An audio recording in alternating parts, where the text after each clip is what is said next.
Okay, David Schmidt here with Home Refinements. A friend of mine just reached out to me and asked me how he could cut a stair tread accurately without a chop saw. And even if you do have a chop saw, usually you need a big 12-inch sliding chop saw to cut the full depth of the tread. So here's a really great jig you can make easily with any circular saw. And it's by no means my design. I saw it somewhere in a woodworking magazine, I think, and here's how you make one. Real simple. So the only thing you need is a pair of boards with a single straight edge. This one's marked with a little S here. That tells me that, again, that's the only thing that matters. I have a table saw, but if you get something from a home center, any kind of sheet good will work just fine. In general, the thinner the better. This is 1/4-inch Baltic birch, and this is 3/8-inch MDF. MDF sucks in lots of ways, but it is good in that it's dimensionally stable as long as it doesn't get wet. And it starts out anyway pretty flat, as long as you keep it flat. Don't store it like all leaning against something or you'll get a big lean into it. So this is a jig I'm building for this circular saw right here. I probably won't ever use it. I'm just doing this to show you how to do it. So again, this can be really any size. I like it to be a little wider, and I'll tell you why in a minute there. But we're going to go ahead and just join the two pieces right there on the corners. What do I have going on right here? The length here really matters what you're going to be cutting. You could make this thing 8 feet long if you wanted. If you're going to cut panels of plywood, that could be really helpful. This is 14.5 by 16, and I got 9 inches here. And that's kind of important for this saw. 9 inches works about right. So what we're going to do is I've pre-drilled on the on what will be the back side a couple countersinks, counterboard holes. Again, this doesn't have to be fancy. You can do this any way you want. You can use staples, you can use brads, you can use wood glue. I have a drill here and some little number 6 by 5/8 screws. And we are going to join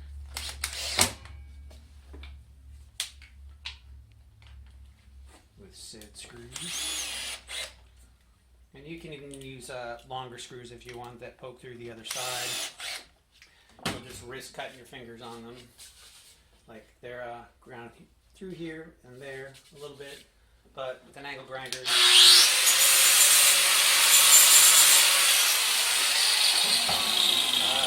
will never bother you again. And it's only a 1/4 inch, so it kind of makes sense to go a little bit past. All right, so here we are, and we ran this what I call wild. And right now it's not quite doing what we need it to do. We're going to set our depth here. It's pretty shallow. Don't want to cut through anything we don't want to. We just need to cut through this 3/8 board here. And I got some 2x6s with the spacers. So the key to using this jig is to keep the edge of your circular saw very hard and tight against this. Ideally, you've got clamps on this end and this end, clamping it to your workpiece. In this case, I'm just going to use my hands as a clamp, and I'll do my cut.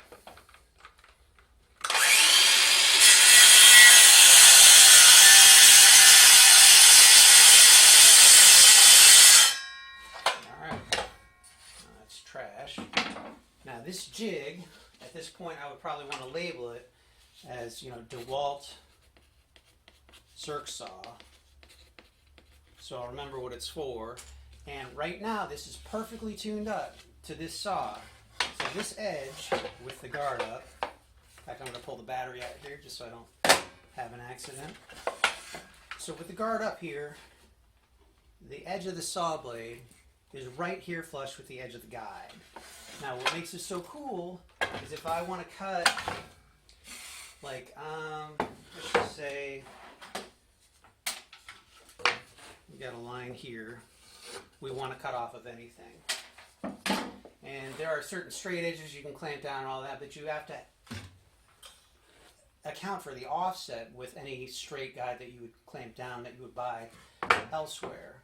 In this case, I'm going to extend it past the table saw a little bit. I'm going to line up the edge of this guide with my line that I just marked. And then at this point, I would clamp the workpiece here and here. And the reason this is so wide is so that the motor doesn't get in the way and hit the clamps over there. It doesn't have to be this wide, but it really limits how deep you can push this thing down, which is another reason to make this top board thin. So if we were to now increase our depth all the way, drop the battery back in, not used to using this thing left-handed, and now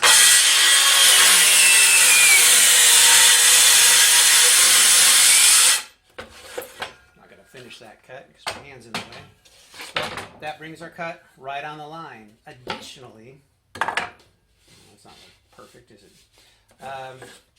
But additionally, this acts as a hold down to prevent the top side of a circular saw cut, which is prone to splintering. Holding that down there acts as an extra bit of insurance and keeps that splintering from happening. One final thing you can do is when you're ready to use this gauge the first time, before you make your cut, turn around because I'm right-handed, use your razor knife. Your guide is right where your cut's going to be, especially if you're cutting cross grain. Go ahead and do a couple thin, light scoring cuts and just cut that that grain a little bit. Give yourself a scoring cut, especially on an open poured wood like oak or ash or something like that. Those will splinter. Your clean side is going to be on the bottom side of a cut. You have to remember that with a circular saw. Anyway, combination of all these factors, little jig, $5 worth of plywood, and you're good to go. Hopefully that's helpful.